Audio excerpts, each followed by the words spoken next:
नमस्कार, जय हिंद। भारत तक देख रहे हैं आप और मैं हूं ऋषिराज।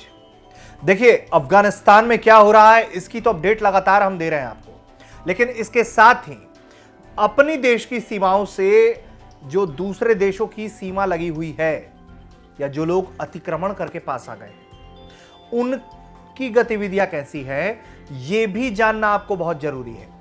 इसी में हम आपको बताने जा रहे हैं कि चीन क्या कुछ कर रहा है एलएसी के पास। चीन को अपना कमांडर बार बार बदलना पड़ रहा है। भारत के सामने उसके सारे पैतरे कैसे फेल हुए ये दुनिया ने देखा।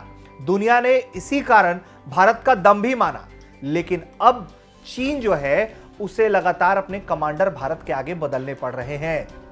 ये साल भर के अंदर अंदर उसके चौथा कमांडर बदल दिया है भारत से लगती हुई सीमा पर, और ये वो कमांडर है जिसके खाते में है उइगरों का नरसंहार, तिब्बत के लोगों पर अत्याचार। ये सब करने वाले को अब कमान सौंपा गया है भारत से लगती सीमा की देखरेख का। ऐसा क्यों कर रहा है चीन? कौन है ये सब कुछ आपको हम इस वीडियो में बताने दिखाने जा रहे हैं। चीन की सरकारी मीडिया की रिपोर्ट के मुताबिक शिनजियांग प्रांत में उइगर विद्रोह को कुचलने वाले आर्मी अधिकारी वांग हाईजियांग के काम से प्रभावित होकर शी जिनपिंग ने उसे प्रमोशन दिया है और उन्हें भारत से लगती चीन की सीमा पर सेना की जिम्मेदारी संभालने के लिए भेज दिया है। पिछले 10 महीनों में यह चौथा मौका है जब शी जिनपिंग ने भारत सीमा से लगती चीन की सीमा पर तैनात अपने सैनिकों के कमांडर को बदला है। वरिष्ठ पीपुल लिबरेशन आर्मी अधिकारी वांग हाईजियांग को महत्वपूर्ण पश्चिमी थिएटर कमांड के प्रमुख के रूप में प्रमोट किया गया है, जो विवादित भारत चीन सीमा की देखरेख करता है। शी जिनपिंग, जो केंद्रीय सैन्य आयोग के अध्यक्ष हैं, उन्होंने बीजिंग के एक समारोह के दौरान पीएलए के 5 अधिकारियों को जनरल के पद पर प्रमोशन दिया। पीएलए ने एक बयान में कहा कि सीएमसी के अध्यक्ष शी जिनपिंग ने चीनी पीएलए के 5 सैन्य अधिकारियों को प्रमोट किया है। यह प्रमोशन सामान्य सैन्य रैंक चीन के सक्रिय सेवा करने वाले अधिकारियों को पीएलए के सर्वोच्च रैंक पर प्रमोट किया गया है। चीन की सरकारी मीडिया के मुताबिक भारतीय सीमा पर तैनात किए गए जनरल वांग हाईजियांग के पास अब पाकिस्तान और अफगानिस्तान की सीमा के पास भी सेना की जिम्मेदारी संभालनी होगी।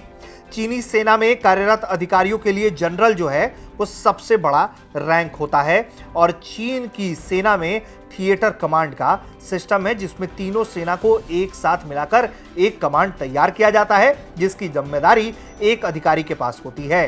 तो कुल मिलाकर एलएसी पर भी जो तनाव है वो भले ही कम करने की कोशिशें की जा रही हो, बैठकों का दौर चल रहा हो, लगातार जो है वो डिसएंगेजमेंट की प्रक्रिया को है वो पूरा करने की कोशिशें की जा रही हैं, लेकिन इन सब के बीच चीन का अपने सैन्य अधिकारियों को बदलना ये बताता है कि कहीं ना कहीं चीन जो है वो प्रेशर का शिकार हो चुका है। उसके अधिकारी भारत के टैक्टिक्स को झेल नहीं पा रहे हैं, और यही कारण है कि वो लगातार अपने लोगों को बदलकर लेकर नए लोगों को सामने खड़ा कर रहा है ताकि वो भारत को परेशान कर पाए। लेकिन भारत के जो सैन्य अधिकारी हैं, जो लगातार बातचीत कर रहे हैं, जो लोग, उनकी भी अपनी जो सूझबूझ है उससे जो है चीन को खासी परेशानी का सामना करना पड़ रहा है, और यही कारण है कि यहां लगातार बदलाव होते चले जा रहे हैं।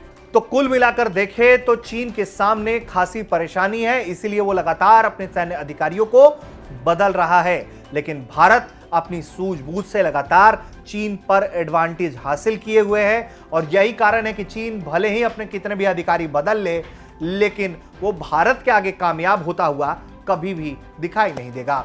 आपको ये वीडियो कैसा लगा हमें कमेंट करके बताइए। देखते रहिए भारत तक। नमस्कार, जय हिंद।